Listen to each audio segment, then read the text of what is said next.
Good evening, everybody. Welcome to Roll the Dice with Dave. Hope everybody is having a good night. I am Dave Rivera, the host, and I'm really looking forward to tonight's show. We have a great guest. We're going to be talking about expat life, which I'm really excited to hear about all the things that go into being an expatriate of the United States and kind of traveling the world. But before we get into tonight's show, if everybody that is watching out there on Facebook or YouTube, if you can go ahead and hit that like button and then go ahead and share the video. Also, you can subscribe to Roll the Dice with Dave on Facebook or YouTube, and I would really appreciate if you would do that. So without any further hesitation, I'm going to go ahead and bring out my guest, Michael Carmine. Michael, how is it going? How are you doing this evening? Oh, fantastic. So I was hoping maybe you can just give a little introduction of who you are, just so the audience can get to know you a little bit better. So please introduce yourself. Well, as David said, I'm Michael Carmine. We started the Expat Life, I guess you could say, back in 2005. And we've moved around to different locations across the globe. And we really get into the culture in every place we go. We try to sample the food and see the sights and just really just, be enveloped in that whole culture thing. Cool. Thank you so much for talking a little bit about that. So, as we get ready to get started, I want to go ahead and do this little piece I call the review. So, I want to actually go first because I'm sure you're going to have a lot of things that maybe you could add to this.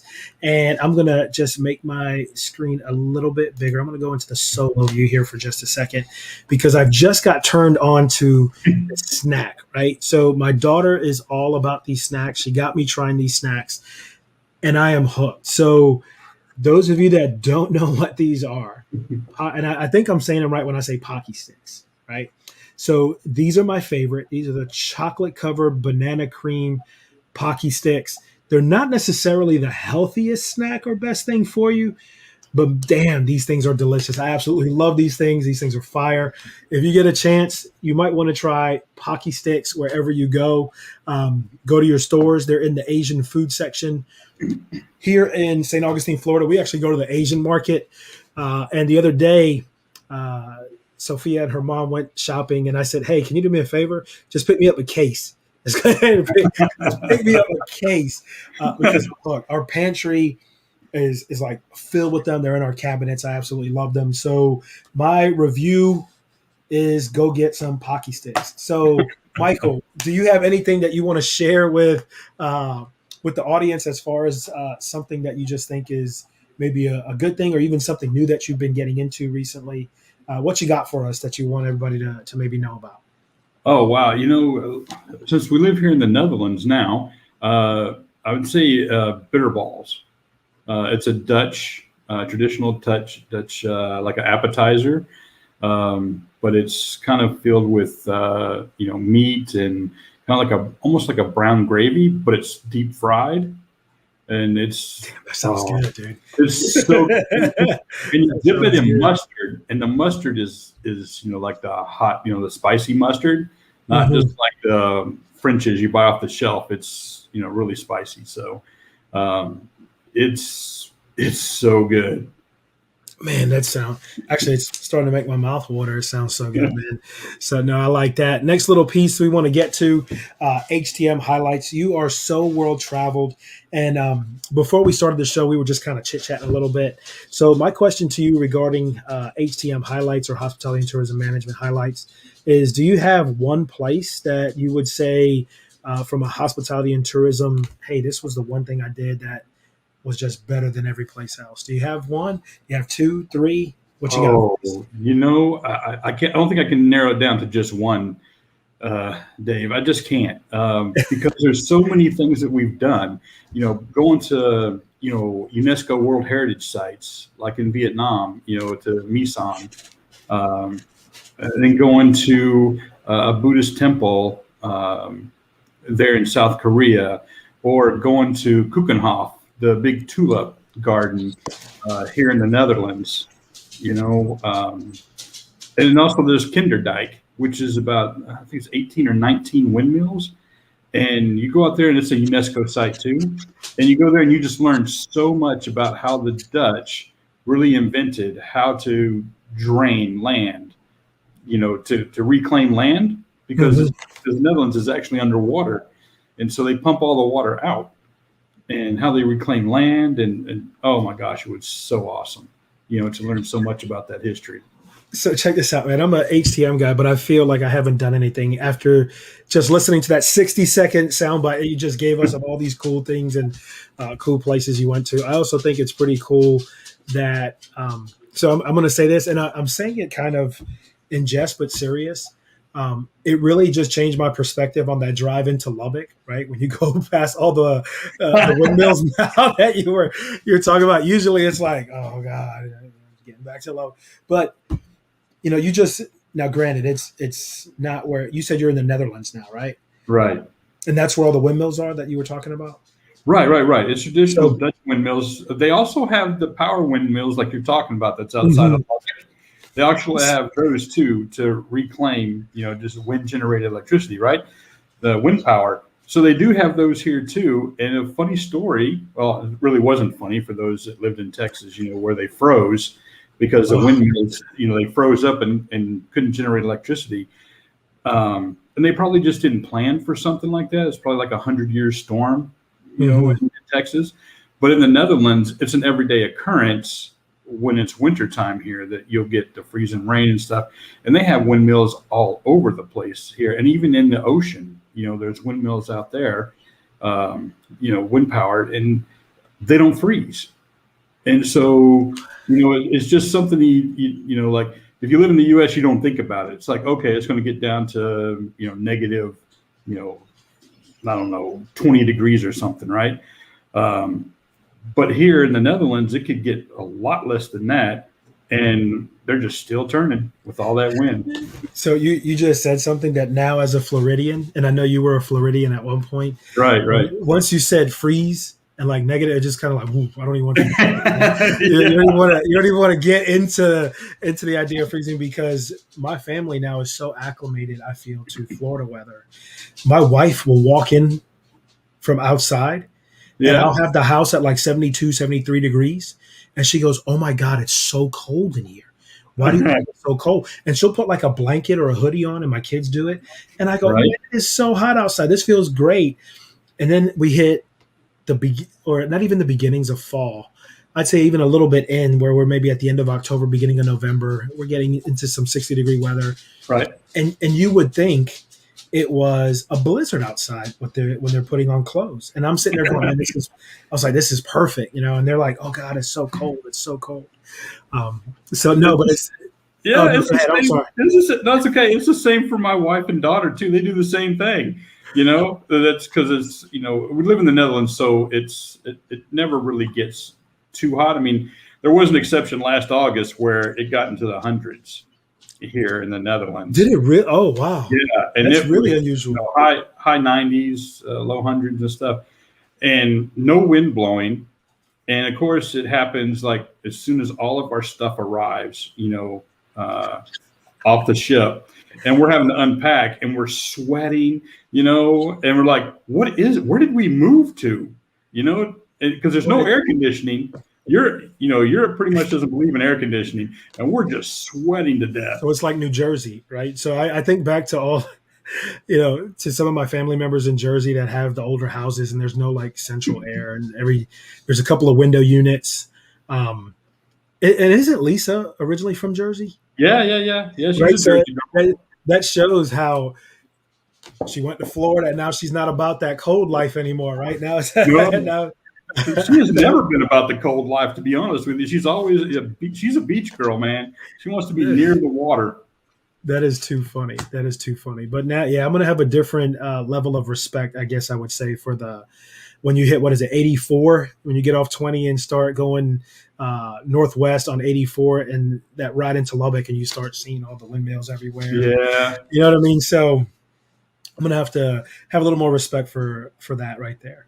So jumping into this next piece, this is more of a little warm up, still getting to know you. So I have some this or that questions, which may lead to a little bit more discussion. But the Okay. first question I have for you is, if you had a choice, would you rather be in an 80s coming of age, or excuse me, would you rather be in a 90s coming of age movie or an 80s horror movie?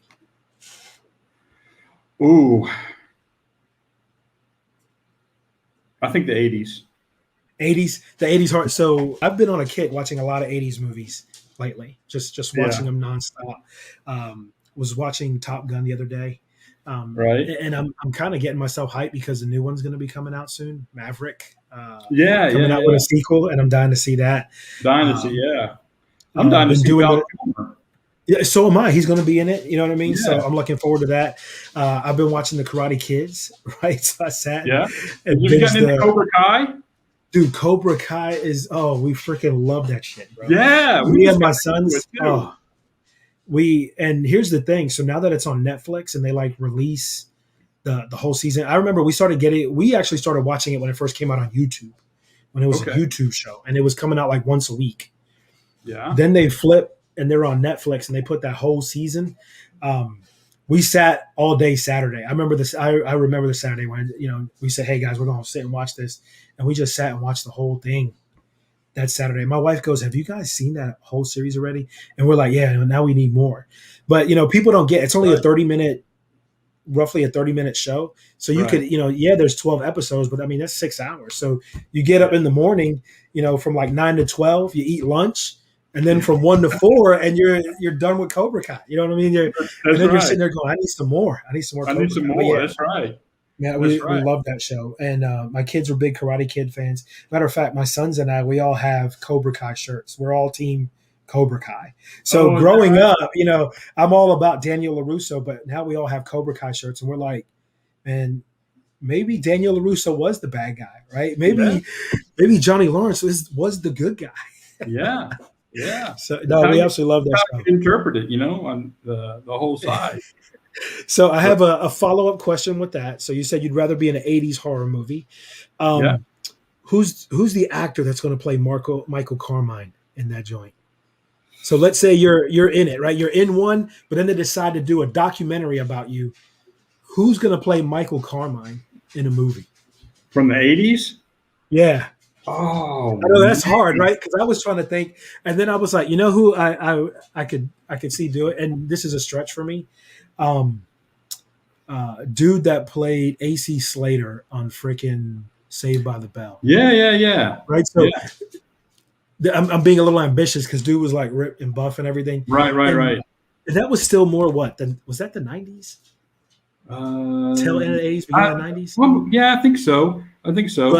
But that's who I automatically thought of because I really can't think of '80s actors that I would go, oh yeah, that's who would play me. So, and actually, you know what? We'll stretch it out. Any actor, we'll go any actor. Just Because any if it's actor? gonna be if it's gonna be now, I'd want The Rock to play me, even though I'm not 6'5". I'd want The Rock to play me because everything he does is gold. Jungle Cruise Yeah. was awesome. I don't know if you Yeah. saw it. We Jungle haven't seen Cruise we was haven't great. seen that one yet. Oh my We haven't god, it's seen so the good. Jungle Cruise. And unfortunately, we haven't seen Black Widow either. Black Widow was dope too, man. Was it? Yeah, it was. We enjoyed that a lot. I hate the fact that my girl's going through all that stuff with Disney and the lawsuit because it's Yeah. taking away from the movie, which we really enjoyed.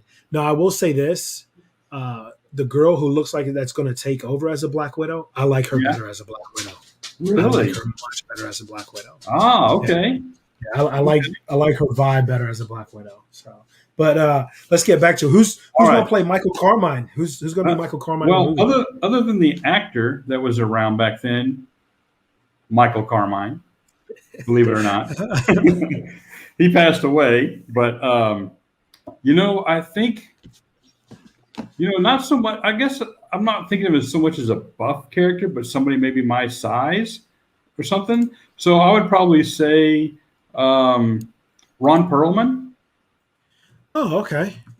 You know, Actually, yeah, uh, I could see that. and then or possibly let's see. I mean, we could say like Arnold Schwarzenegger or something to that effect. But let's face it, I'm not ripped. I don't have his That would body. be that would be hilarious. And I'm actually looking to see if I can find a picture of Michael Carmine.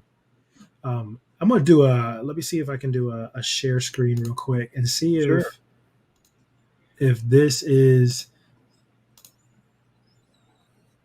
so is this the dude? Is that Michael Carmine? Yeah, I think so. As a Is matter of that fact, him? Dude? I think Yeah, so. okay. That's great that his name is Michael Yeah, Carmine, man. That's yeah, awesome. So that would be a pretty cool thing. But no, I could see that. I could see that. Perlman playing you. I could definitely see yeah. that.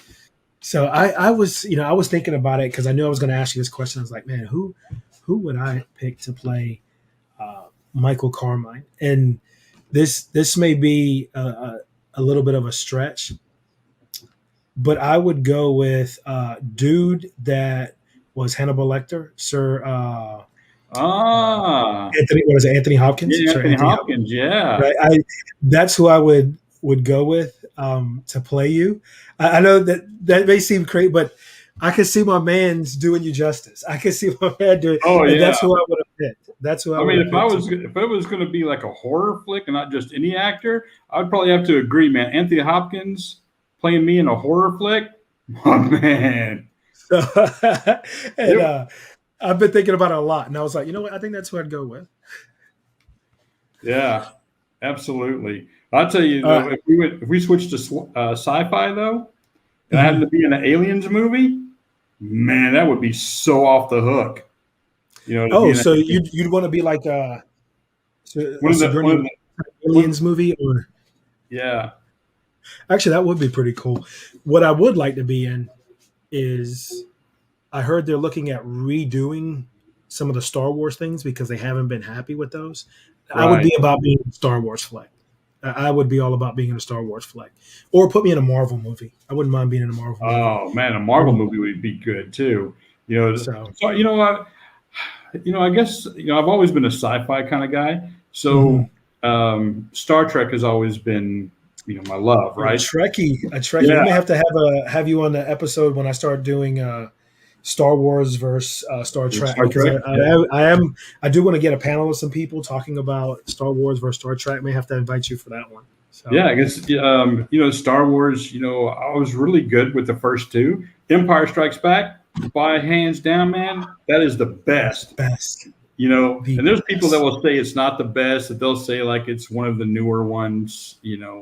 And I was like, no way. There's I no want to say even my kids prefer what I refer to as the original Star Wars trilogy, right. 4, 5, 6. You know what I mean? So, all right. So, next question I got for you: would you rather make your residence in Chicago or New York City?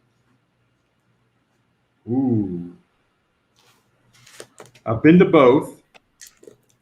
And some people I know that are from Chicago, if they watch this, they're going to hate me, but I'm going to say New York City. Yes, baby. See, I'm a New Yorker. I'm all about that.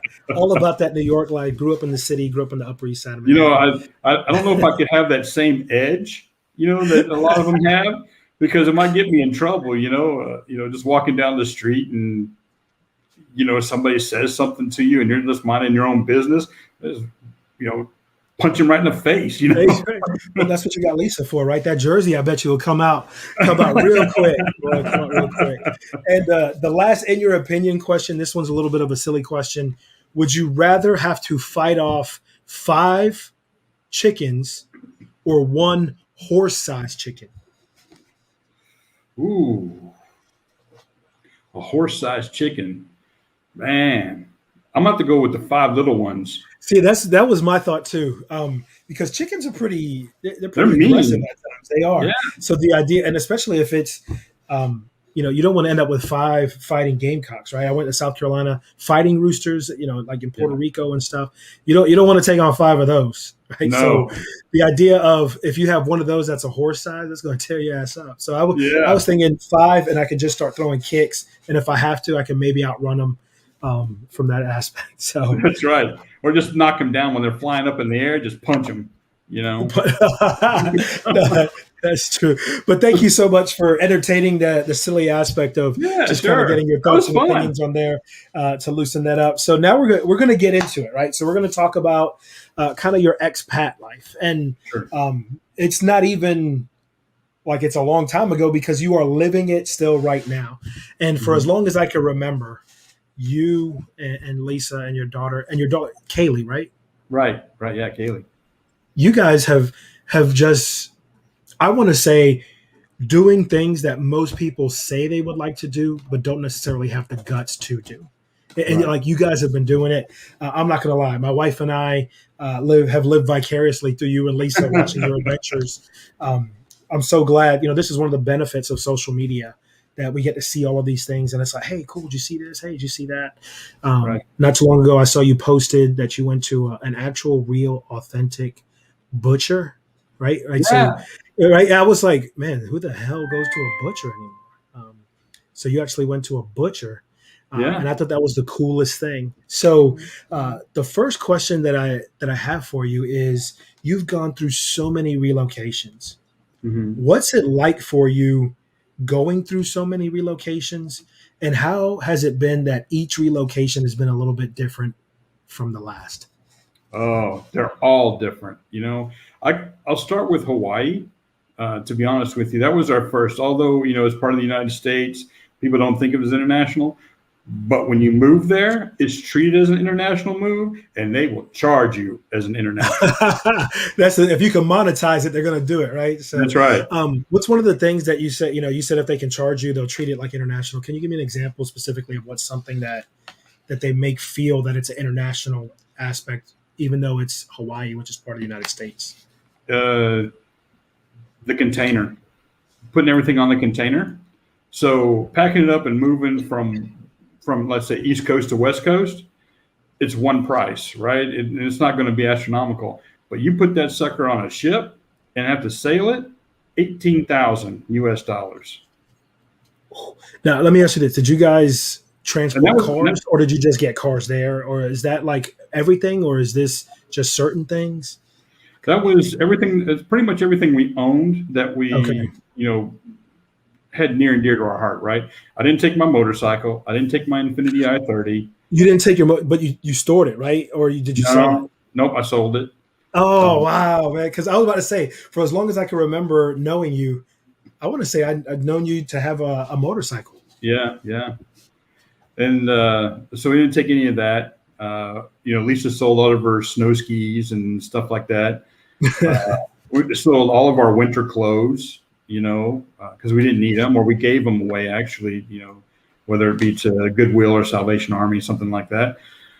But yeah, the cargo, is the biggest thing, I'm putting it on 18 the ship. G's. And I'm just thinking about, excuse me, all of our moves. We've all been pretty, we're pocketed in the mainland U.S. I can just throw all my crap in the back of a 26-foot moving truck and get a trailer Right. and just drive it, right? And then $2,500 later, I've got us moved to another place. The idea of, you know what I mean? It's like, hey, how much is this Penske? How much is this U-Haul? Oh, I get a That's right. discount. I get a discount too. All right, cool. Yeah. Man, the idea of, I just, you just can't do that. They're not going to let me just take a ship with all my stuff across an ocean. Yeah. Man, so what are And some other things that you went through that you're just like, man, this is just different, that people may not just understand that kind of life? South Korea, moving to South Korea, you have to get a work visa, right? I mean, you can come in on a tourist visa, but you only stay 90 days, right? Okay. So you get a job in South Korea like we did, and you have to get a work visa. Well, here's the thing. There's only certain places you can go to get the work visa put onto your passport. And because they were so far behind in issuing us, our visas to go somewhere, we could have went to Atlanta because we were living in Pensacola. We could have went to Atlanta very easily and got it done really quickly. Just walk in same day, okay? But it didn't happen. It was either that or Washington, D.C., San Francisco, or even Honolulu, Hawaii. There were the places that were listed. Now, we're driving through Texas. We're going to go see my parents, and brothers and stuff. So we're driving through Texas, and we're getting close to Dallas, and I'm searching still, for, an embassy, a consulate, something that has to do with South Korea. And I'll be darned if I didn't find one, and called them up and said, hey, can we get our visas there? Yeah, come on in. So we stopped, we made it. It was in the Dallas Fort Worth area? Yeah. Yeah. Oh, wow. It was in a building you'd never even think that they would exist there. You'd think it'd be a embassy type thing or that, but nope. It was just an office building. And, we were actually at my parents' house. We had to spend a day, go down there, turn in our passports. And, passports are like your life when you're an expat. You never let them out of your sight because they're your lifeline. And so we had to turn it over to them, and in 5 days we would have it. So basically, we had to pay for a FedEx envelope for them to be FedEx to us, to one of Lisa's friends, Karen, in Las Vegas. So when they were all done, they FedExed them to Karen, and we picked them up as we were transitioning from Pensacola. We were driving across country, went to a wedding, in Park City, Utah. Then we drove down to LA and took the flight out of LA. Wow, bro. So, and I'm going to say this, and hopefully nobody gets too triggered with this. But as Americans, Hmm. right, we take for granted how simple our lives really are when it comes Oh to man, some of I these could talk things, all day on right? that. And just can't relate. And it's almost, some people have the issue, like when somebody's coming into this country to get a job and they're like, "Hey, I'm having visa issues." Everybody's kind of like, "Well, what? How hard can it be?" Right? What Hmm. is the like? Just go get it. What's the big deal? I don't understand what the Right. problem is. And just hearing you talk, like I said, this is not a second 60-second soundbite that you've given, talking about. Okay, we happen to be driving through Fort Worth to be able to get one. They had to FedEx it to. That's a lot of work. That's a Oh, lot, and that's a lot of work, man. And oh the wait, timing of it, bro. it gets better. It gets better. I Oh can tell man, you oh, about it's the Netherlands. So we're in South Korea and we had to come to the Netherlands, right? So you have your birth certificates, right? You have your passport, you have your diplomas, college, your college degrees, diplomas, right? Coming to the Netherlands, um, you had to have your marriage license, um, apostilled, okay, and your birth certificates apostilled to come to the Netherlands for jobs, right? So that you have to send it off to the U.S. to get apostilled, and basically you have to order new ones, or you can send the originals. Um, but we hired a service to do it for us, and okay. it's expensive. It's expensive alone just to do that. Um, so we hired a service. They did it for us. Um, they got the new birth certificates for all three of us. Then they sent them off to the U.S. Department of State to be apostilled, right? And that didn't take too long, not like it is in the pandemic, where they were Okay. running anywhere from 8 to 14 weeks behind, getting things done. So, Well, it's uh, kind of like now you mentioned that, the I know some people, and we were worried because, um, where we're going to be going to Denmark, so we're making sure everybody's got their passports and everything together, going into the office, and they're just like, "Yeah, this could take 14 weeks." Right? And it's like, "What do you mean 14 weeks? Why is it going to take that long?" They're like, "Yeah, we're just behind." yeah, There was somebody I knew that she was just looking at kind of re-upping, and it took 18 weeks, she said, before hers came back. And her this was visa, like a or I mean, her her passport. passport, just a re-up. Wow. And I said, "Were you going somewhere?" She goes, "No, but I didn't want to wait till I was, so I just let me go ahead and get it going." She said 18 weeks, and I was like, 18. I said, that's 4.5 months, man. But you know what I mean? It's just Yeah. the thought of it. But man, that's crazy. Before we kind of start drifting into something else, do you have another example of just some things that maybe you've dealt with that people just may not get if they've never looked at living that life? The expat life. You know, everybody's going to say the language, right? But there's Mhm. other things other than language barrier. Okay, um, it's like in South Korea, we would want to hail a taxi, okay, and the taxi would pull up, and we didn't speak the language, right? But we actually had it written down in Korean where we want to go, and we would just show them the phone, right? Sometimes we get kicked out of the taxi because you know we couldn't tell them where to go. It was written in Korean, and so we get kicked out of the taxi. Other times, the taxis would come up and see that we were not Korean and would just drive off or tell us, no, you can't ride. Yo, that's crazy. That is crazy. You know what I So mean? But that's the reality of it. That's it a reality is. that a lot of people don't realize if they haven't been fortunate. And I'm going to say fortunate because that is fortunate. I think the more you get involved in being around other cultures, the greater appreciation you have for kind of what's going on in the world. But man, I can't even imagine. I And let me can't even clarify, imagine. that was in Daejeon, South Korea, not Hmm. in Seoul. So we were like in the middle of South Korea, uh, Okay. where they didn't speak English very much at That's all. readily. Okay. Yeah, so Seoul is pretty much they speak English there for the most part, but you get out of Seoul, not so much.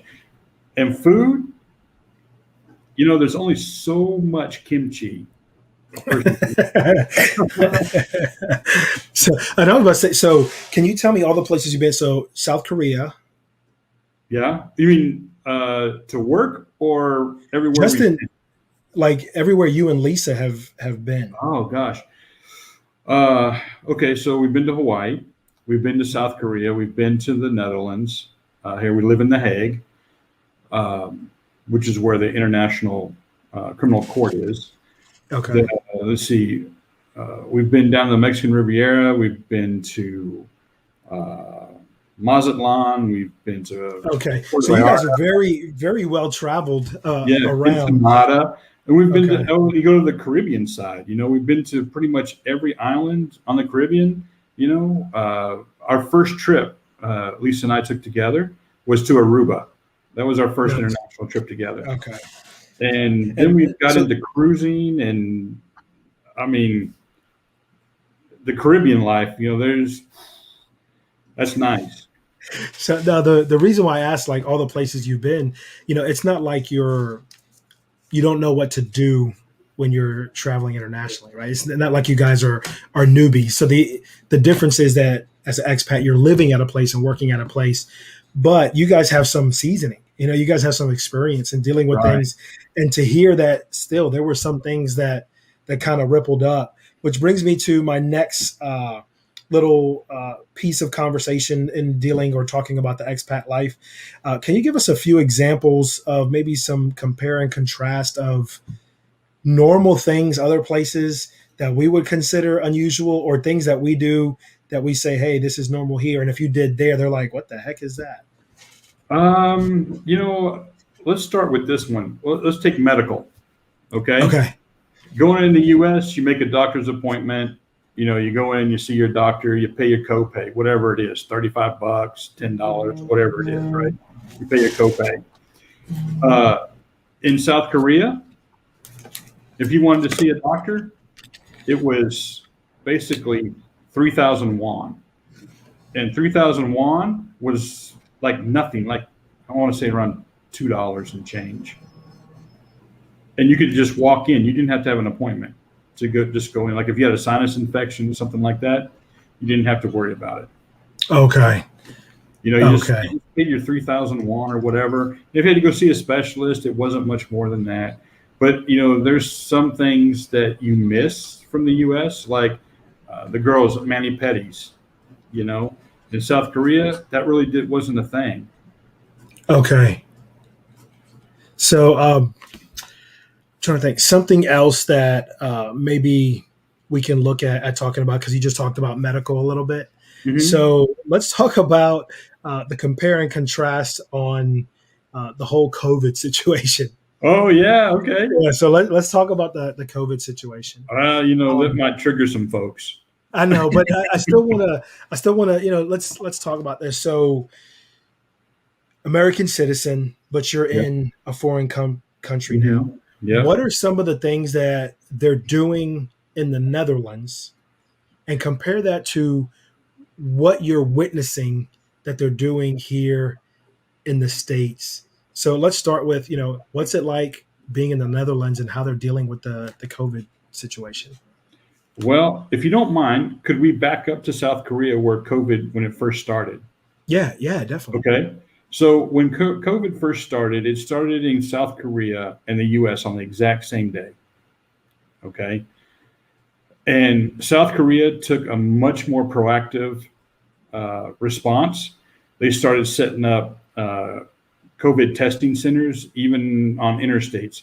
They'd make you exit, or if you were exiting to go to a certain town, you would have to drive through one of these tents, and they would swab your nose and see if you had corona, right? And if you did, you went straight to isolation, okay, or they let you pass.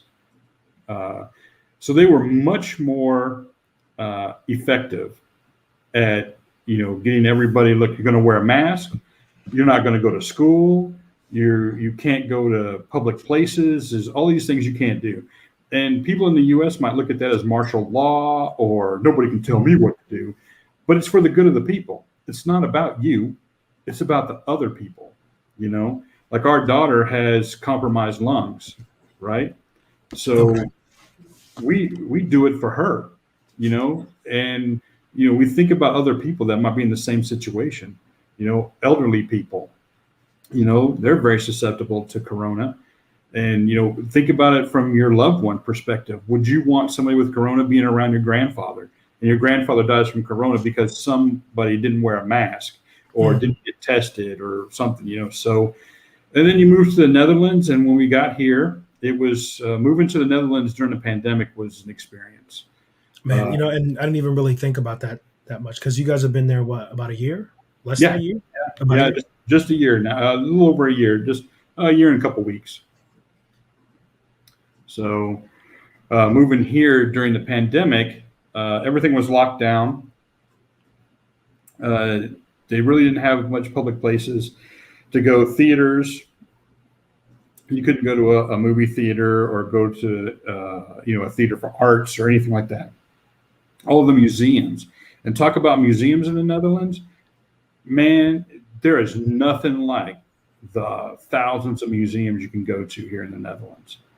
We've been to so many, but it was all locked down. We couldn't go anywhere. Then uh, everything started getting under control. Then all of a sudden, the numbers started rising again.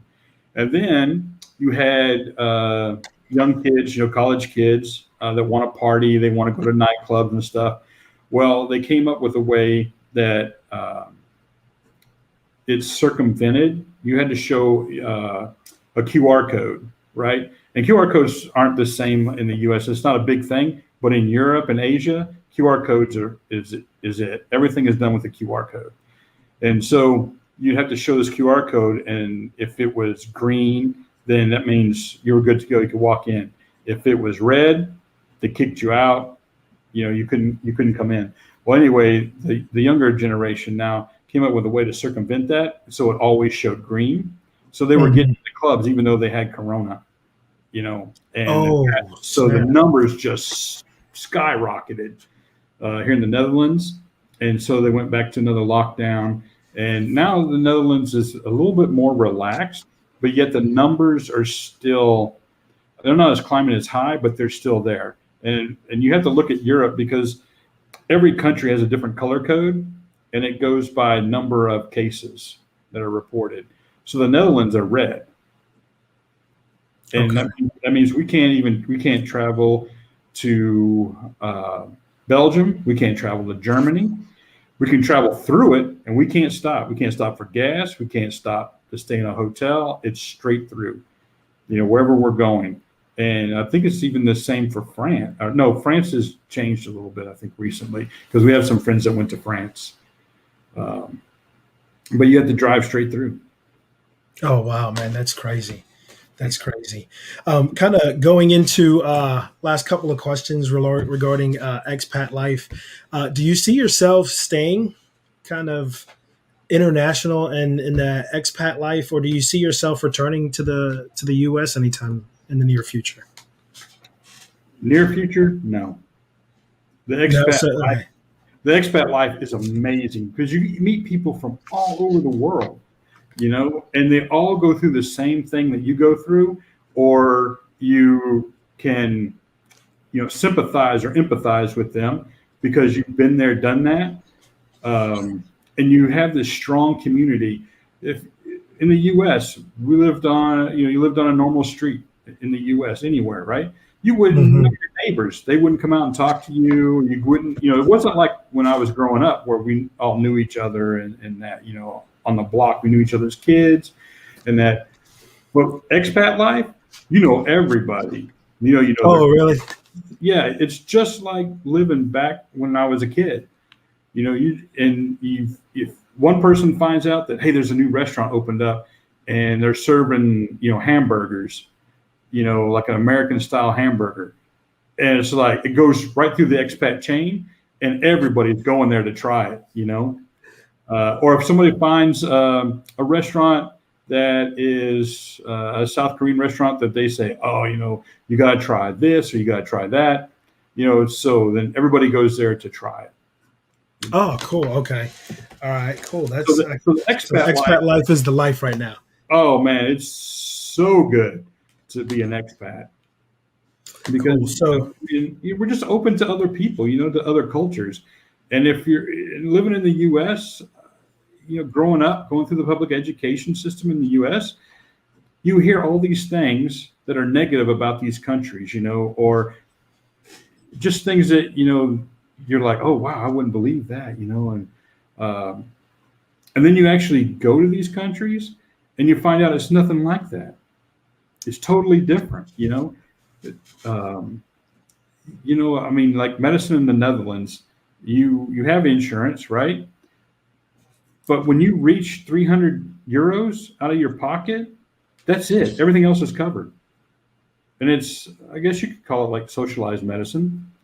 We pay for the elderly people that don't have, can't afford insurance and stuff like that, or, but we're all on the same scale, basically. So, I don't know. I mean, the expat life is a lot of fun, and there's a lot of differences I can compare and contrast, different things in the U.S. There's some things in the medical field, because medical is a big thing when you're an expat, right? You got to look for the best hospitals. You got to look for the best care, the best doctors. And so there are some things, you hear about and you say, man, I hope I don't ever have to have surgery.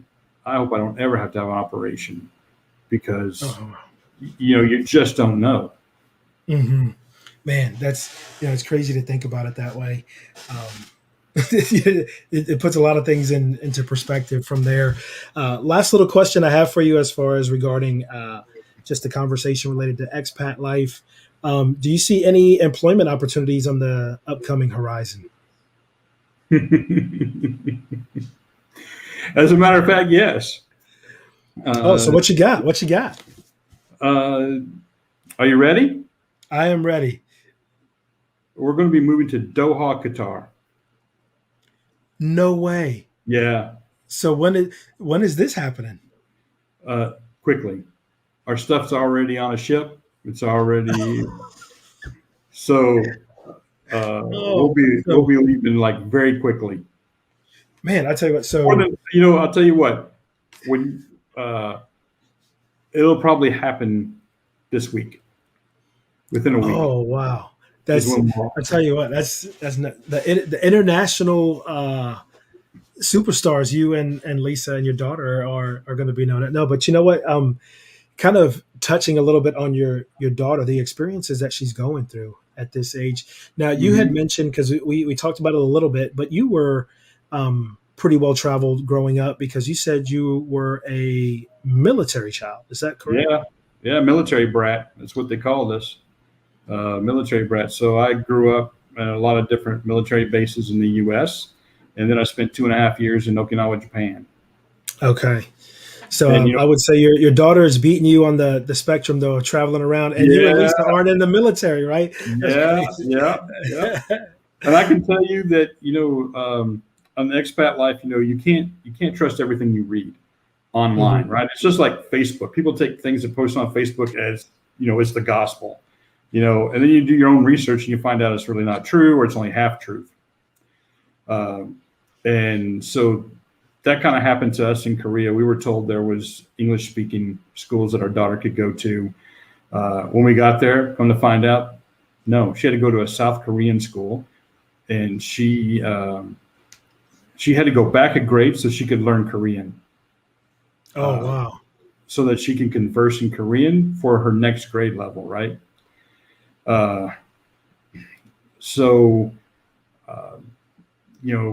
I don't want to call it a lie. I'll call it maybe mistruth about the school system in South Korea.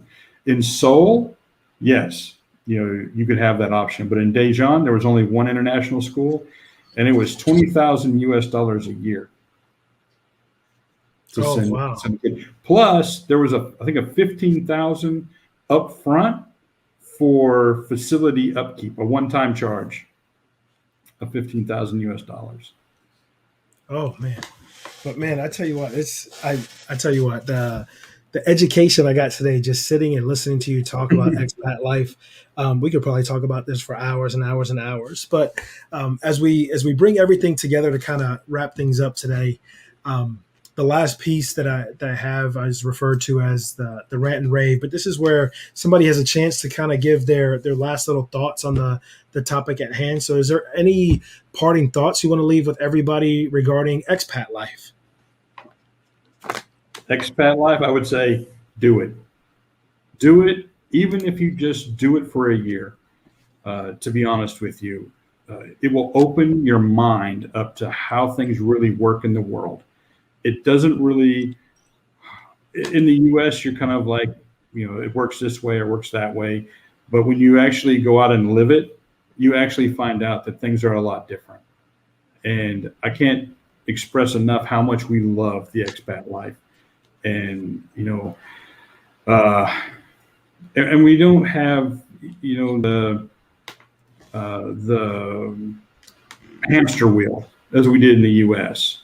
It's much more of a relaxed atmosphere compared to, you're constantly running, you're constantly doing things. You're constantly on a competition to outdo somebody. Somebody down the street buys a new car. Oh, well, we got to buy a new car too. It's not about that in the expat life. It's all about quality, the quality of life. Well, cool. Well, thank you so much for sharing your time with us tonight. I really do appreciate that. Thank you so much, Michael, because I know we're also dealing with a time difference. So Yeah. we're about 6 hours between me here in Florida and you in the Netherlands. So as I'm getting into a little bit later into the broadcast, it's getting a little bit closer and closer to your bedtime, right? So from there, but thank you so much for it's fun. I'm enjoying this. Well, good. I'm glad. I tell you what, thank you so much for joining me. I really appreciate it. So for those of you that are tuned in, again, please don't forget to like, share, and subscribe. Roll the Dice with Dave. Next week, we're going to be continuing, I would say, down the diversity train. I'm going to be talking with Juliette Nelson. We're going to be talking about a wide variety of topics, including culture, diversity, inclusion, and some of her experiences. So I'm really looking forward to talking with her next week, especially after talking with you this week about your expat life. So those of you tuning out tonight, thank you so much for joining Roll the Dice with Dave. Yeah. Don't forget, like and subscribe, and tune in next week.